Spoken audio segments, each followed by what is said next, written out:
This program is called Mechanics of Money for the simple reason that we have to have a system about money. But what I worked out was that through my professional life, I always was puzzled why people wouldn't do things that seemed sensible.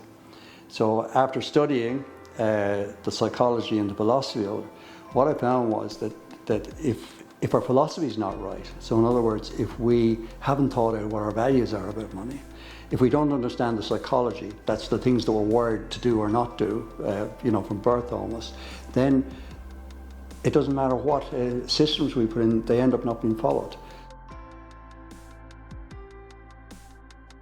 Well, I was always puzzled as to why, as a professional accountant or a financial planner, why people wouldn't follow the advice that was just so sensible that I gave them. And it's actually the bane of every professional's life, that they won't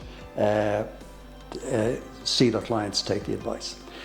So I started to study that, and that led me into behavioral stuff, so social and emotional intelligence, DISC, behavioral systems, and neuro-linguistic programming.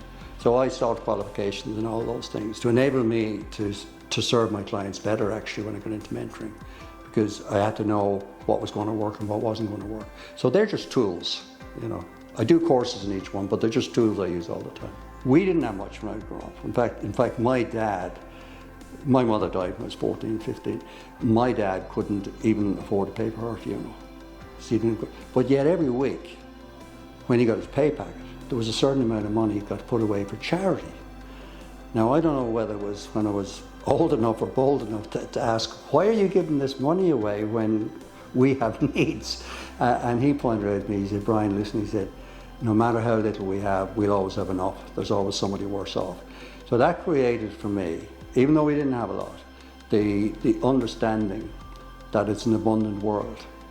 And if we think of abundance instead of scarcity, we'd end up being able to change our money habits.